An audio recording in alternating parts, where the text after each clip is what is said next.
বাবা শব্দটার মধ্যে সবাই ভরসা খুঁজে পায়। আমি আজ সেই ভরসাটা হারিয়ে ফেলেছি। হ্যাঁ, আমি আমার বাবাকে হারিয়ে ফেলেছি। কষ্ট এখনো হয়, এখনো রোজ রাতে একটা চাপা কান্না আমায় ঘুমোতে দেয় না। বাবা, কেমন আছো তুমি? জানো বাবা, আমার এখানে এখন অনেক রাত।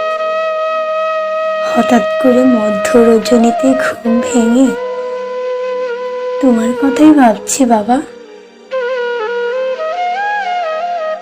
জানো বাবা, পৃথিবীতে যে মানুষটাকে সবচেয়ে বেশি ভালোবাসি সেই মানুষটা তুমি বাবা। কিন্তু দেখো, কখনো মুখ ফুটে বলতেই পারিনি বাবা, আমি তোমাকে বড্ড ভালোবাসি বাবা। তোমার অসুস্থতায় হাত দিয়ে তোমার গায়ের টেম্পারেচার অনুভব করতে পারিনি কখন, কিন্তু তুমি অসুস্থ বলে আমি ছটফট করতে করতে না ঘুমিয়ে রাত কাটিয়ে দিয়েছি। জীবনের প্রথম হাঁটতে শিখেছি তোমার আঙুল ধরে বাবা। কত যত্ন করে একটা একটা করে আমাকে কথা বলা শিখিয়েছো তুমি। আমার অন্যায় আবদারগুলো তোমার কঠিন পরিশ্রমের অর্থ দিয়ে কত হাসি মুখে পূরণ করে গেছো দিনের পর দিন।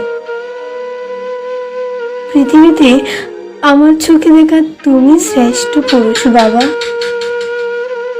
জানো বাবা, বাবা তোমার মনে আছে ছোটবেলায় তোমার সাথে যখন ভাত খেতে বসতাম, তোমার পাতে মা যদি ভালো মাছের টুকরো তুলে দিত, তুমি সেই মাছের টুকরোটা আমার প্লেটে তুলে দিয়ে মায়ের বকা শুনে খাওয়া শেষ কর।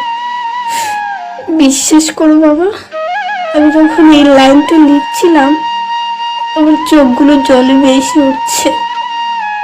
আমার প্লেটে তোমার পাতের মাছ তুলে দেওয়ার দৃশ্যটা স্পষ্ট আমার চোখে ভেসে উঠছে বাবা।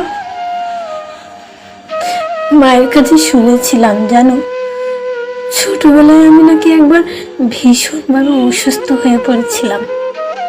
আমার যায় যায় অবস্থায় তুমি নাকি ভীষণভাবে কান্নায় পড়েছিলে। মা নাকি এরকম ভাবে কান্না করতে কোনো পুরুষকে দেখেনি। সেদিন আমার প্রতি তোমার প্রচন্ড ভালোবাসায় যে অশ্রু তোমার গলে দিয়ে বেয়ে নেমেছিল, সেই ভালোবাসার মূল্য এক জীবনে দেওয়া সম্ভব